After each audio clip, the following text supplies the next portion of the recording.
Let me start off by saying that this upcoming season has big shoes to fill. Like the winter season had a few good shows, a respectable number, but this past spring, oh man, we had so many good shows. Even the ones that weren't like top tier were pretty dang good. So now we need a season that can live up to it. But will it? Well, I think that the potential is there. So we're just gonna have to see. What follows today are 10 anime that I've picked out of the upcoming lineup that I personally am looking forward to. These 10 shows are the ones that I consider to be most likely to stand out based on the information that I have here on me pre-season. Now, the list does not include sequels to shows that I either haven't watched or have no direct interest in. So while I know that D. Gray Man, Fate, Ilya, and Food Wars all have sequels lined up this season, I don't plan to be following them, at least not immediately. Also, I am not including any shows for which very little information has been released, more so than usual. So like no director, no PV, and so forth. So what you should be able to gather from all this is that this is going to be a very personal list of mine, which leaves the chance open for one of those other unknown shows to, sneak up on us and be amazing, which is something that I always hope for every season. So, based on little information and as such an arbitrary ranking, I present my top 10 anticipated anime of summer 2016. Let's jam. First up is a show that has a name I am about to completely butcher the pronunciation of. Neji Maki Seirei Senki, Alderman on the Sky. This series, like the next one on our list, is put here purely based on the studio producing it. In this case, Studio Madhouse, who, in my mind, has been responsible for some completely awesome anime since, forever. Now, the reason, though, that it is this far down the list is because I have reasons to be skeptical of it. Looking purely at the PV, I can say that I am not personally sold on the art style. The PV didn't show us too much animation-wise, but that could just be a lack of time to complete good cuts before the PV deadline. And then there's also the show's director, Tetsuo Ichimura, who is rather new. His only previous works are 3-episode ecchi OVA from about 2 years ago, but this is Madhouse, so I am very hopeful. I think it'll be an interesting fantasy series, if nothing else. And Alderman on the Sky was picked up by Crunchyroll this season and will be simulcasted from them.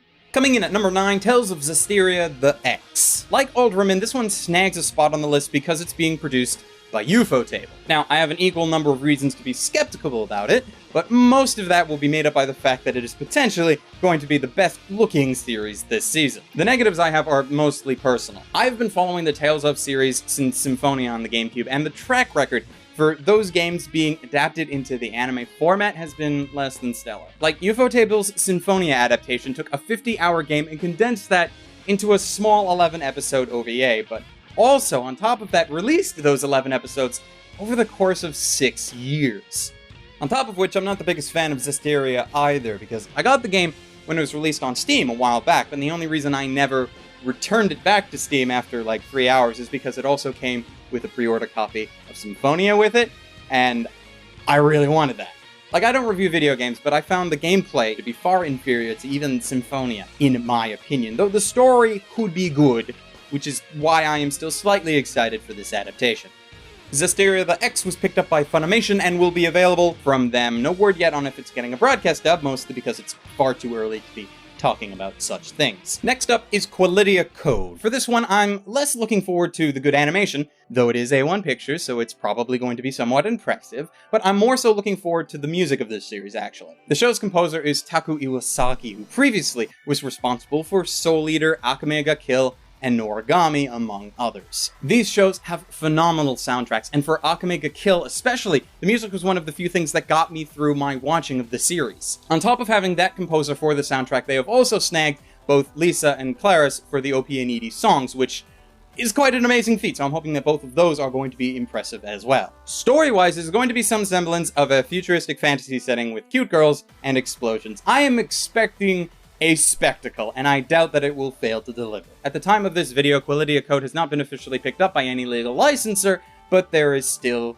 time ahead. For number 7, we have New Game! Exclamation point. A lot of people are going to write this one off. For all I know, I might as well, after seeing the first few episodes, but I want to be optimistic. The reason why a lot of people are going to write this one off is because it looks like your stereotypical let's throw a bunch of girls into a nerd-like setting purely for the entertainment of the kind of otaku fans that most people have a good time making fun of. It's got the cute girls part down pat, and they apparently have all come together to work at a video game company, where I assume wacky antics will be had. What keeps me optimistic, though, is the amount of staff who are Kyoto Ani alumni, such as Fumihiko Shimo. Shimo was in charge of composition and was also responsible for the composition on the key Kyoto Ani Holy Trinity of anime, Air, Canon, Clanad. Not to mention, of course, her work also on Non Non Biori and Kokoro Connect, so that is something. And the composer for the series is also the one responsible for the music from K-On!, which is a wonderful thing to have on your resume. So while I may be skeptical of the story content, the rest of it leaves me cautiously optimistic,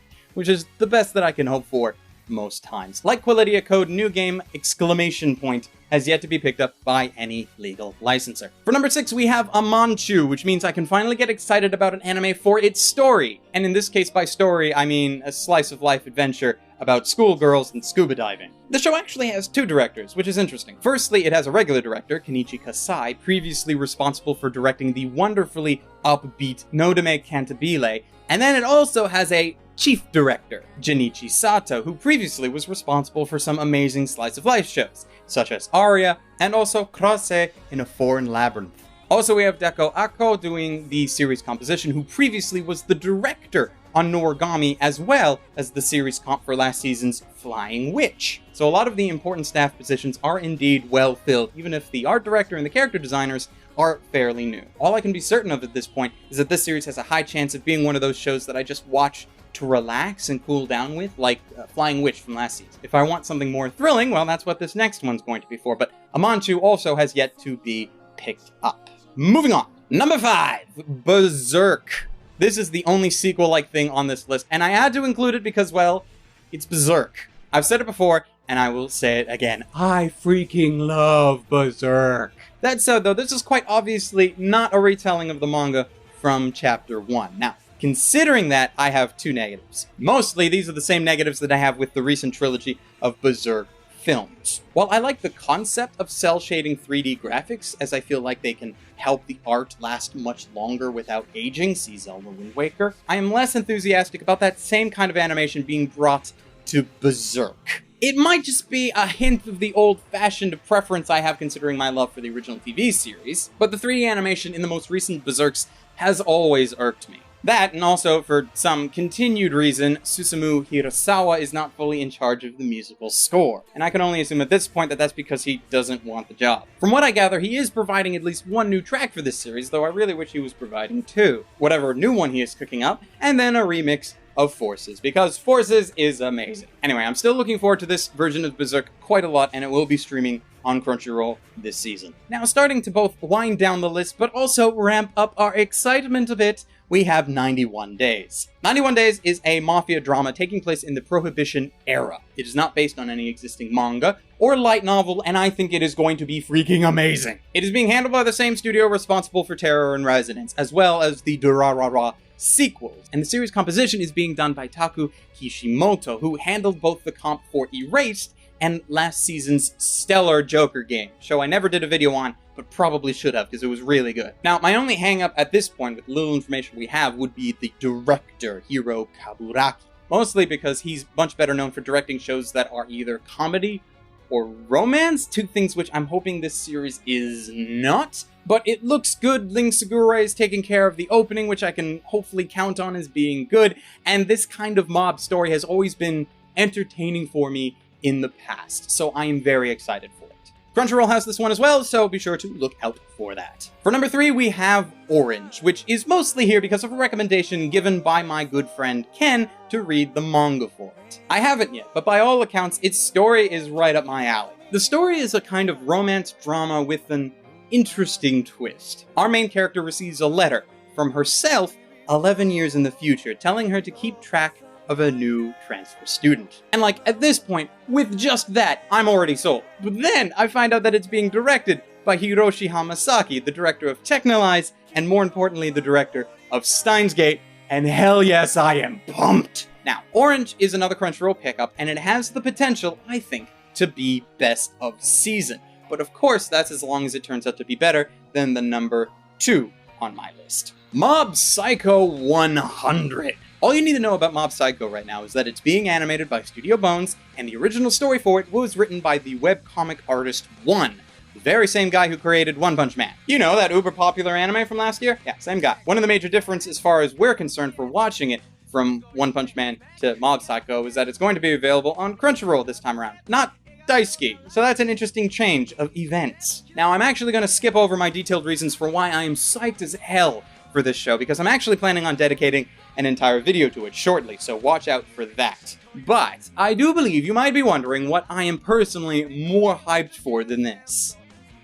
Well, Sweetness and Lightning. I am so pumped. This is going to be so cute. It's gonna look so good in the food. Oh. So this is the point where I have to remind people that this is my personal list, and I realize that not as many people are going to be as pumped for Sweetness and Lightning as I am. And most of my pumpedness for this show is because it's actually one of the few times that I've read the manga for something. Reading manga is not something I traditionally do, so the fact that I can actually be excited for a series because I know the source material is amazing for me. Like, I haven't been this excited in this way for a show since Ghibli announced that they were going to be adapting Howl's Moving Castle into a film. Only then for, you know, it to be not really much like the book. Anyway, Sweetness and Lightning is about a new single father attempting to take care of his young daughter on his own.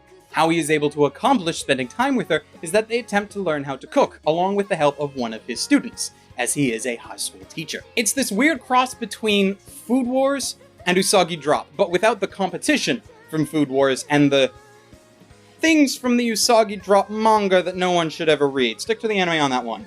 Trust me. What I am expecting and plan to get is a very light-hearted series, one that I will probably have to watch on a full stomach, considering all of the wonderfully animated food which they will probably have on display. And I'm a sucker for this kind of story, which is why I read the manga in the first place. You can disagree with my number one pick, but ultimately this is my anticipated shows list, not anyone else's. What are you guys excited for? Let me know down in the comments, and with luck, most of this list will be available for legal streaming either on Crunchyroll or Funimation or where have you, and we've have some of these picked up already, on top of which both Funny and Crunchyroll have stated that there are more announcements to come, and there are a few entries on this list that haven't been claimed yet. Though at the moment, Crunchyroll has the most on this list already, with Mob Psycho, Orange, and Sweetness and Lightning being my top 3, so they are off to a very good start. As usual, there will also be a link down in the description, crunchyroll.com/classreflection, for a free trial of the Crunchyroll Premium service, because it will be required if you plan on watching any of their offerings as soon as they are released. If you don't mind the week delay, though, they will also be out for free eventually, so if you're strapped for cash, that is an available option. As I mentioned before, I have a video on Mob Psycho coming out soon, and chances are most of the shows on this list will be subject to a first reaction sometime following the start of the season. I am very much looking forward to all that. I hope you are too. And until then, ladies, gentlemen, and others, stay frosty.